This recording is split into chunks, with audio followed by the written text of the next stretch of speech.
All right, welcome back to another edition of the Horseman Pro Football Talk podcast. This is the NFC South preview, and I'm Brad. And I'm F.A. We are the Horsemen. Today we are breaking down the NFC South divisions, teams, positions, and players. Be sure to follow us on your favorite social media platform. Find more info at horsemansports.com. All right, you ready, Hefe? Yep, let's get into it. Okay, cool. So which one do we want to go into first? Let's start with the quarterbacks. All right, the NFC South. You want to talk about the quarterbacks first. We'll start with the last in division. You know, that's probably Tom Brady, right? Yeah, I definitely thought about it. I know you did. So I think easily with the departure of Matt Ryan in Atlanta, we're going to start with the Falcons. That is correct. And that's because you have either Marcus Mariota, who's only played, one game since having his job taken by Tannehill a couple years ago, and then Desmond Ridder, who's looked pretty good in the preseason and the action that he's had. So people have a reason to be excited if he ends up being the guy. Just not yet. Desmond Ridder not ready to be that guy. So the quarterback situation in Atlanta is bleak for the 2022 season. A lot of people, in the one game Mariota did play for the Raiders while he was there, he came out and looked pretty good. A lot of people got excited about him, thought that the Raiders would try to trade him going into last season, and he actually stuck there behind Derek Carr on their depth chart. But coming in, there are a lot of people excited about it, but me personally, I'm a Colts fan. I got to watch Marcus Mariota 2 times a year for a little while. There's nothing exciting about Marcus Mariota as an NFL quarterback, in my opinion. He'll make some flashy plays here and there, but he's not a guy you want to lead your team to a bunch of wins. So for me, the Falcons situation, they had to be at the bottom of this division. Okay. Well, that's pretty much all we have to say about Atlanta. I think it's going to be a rough year in Atlanta. So number 3 was, I'm going to assume, is the newly named starter in Carolina. That's right. Baker Mayfield just got named the starter the same day that we're recording this. So for me, it was definitely a toss-up. I can see why people would think it was a toss-up between Baker Mayfield, Jameis Winston. Where do you put them in this division? Baker Mayfield is at 3 for me because when you look at the numbers, it's been a steady decline for him since his rookie season and all the numbers, all the metrics. And I know he was injured in 2021. That definitely plays a part in how his numbers look.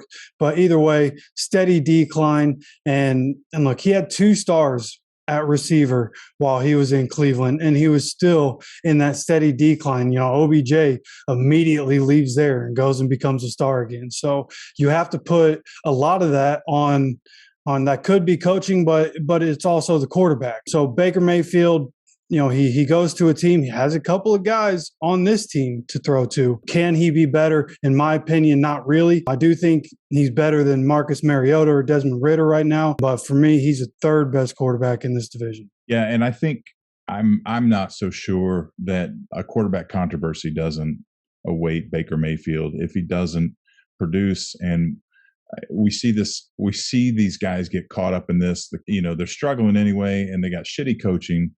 So they really struggle, and then the coaching staff blames the quarterback, and they've got another former starter on the roster, and they'll throw him in. I don't see this being a good situation for either Mayfield or Darnold or any Carolina Panther fans whatsoever. Yeah, I mean, the fact that Darnold knows this offense already and has played with these guys for a year and still lost out on the starter job to Baker Mayfield so quick. It says a lot about Sam Darnold. I think his days as an NFL starter are finished.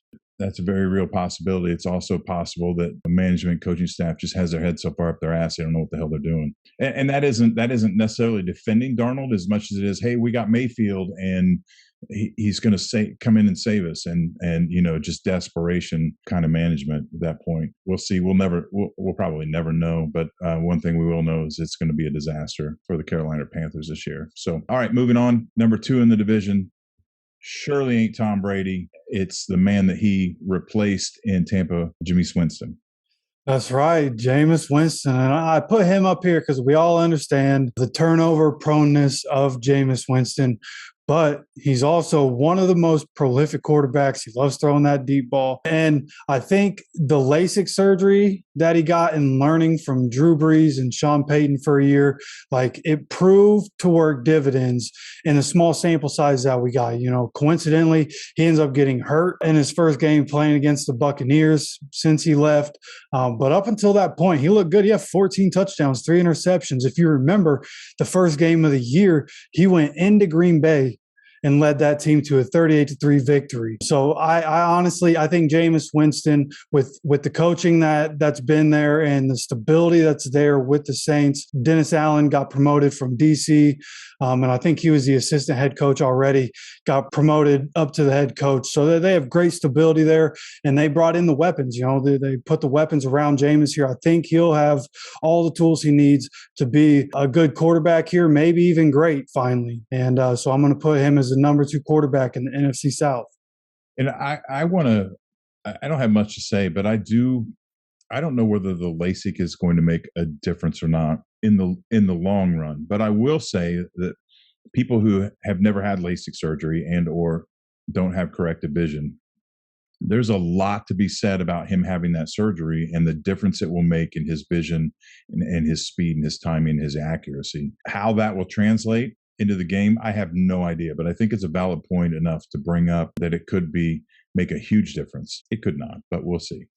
So, number 1, the GOAT. Yeah, not a whole lot of discussion here. Like it's Tom Brady. You know what you're going to get with Tom Brady. He's not going to fall off at this point, you know. So this one wasn't even a discussion. Yeah, and he returned today. So I guess you saw that Antonio Brown threw a huge fit about Brady leaving, then said that Brady tried to kiss him or something. Did you see that? Yeah. I've been seeing all the AB rants on Twitter. Yeah, he's getting real weird. Yeah.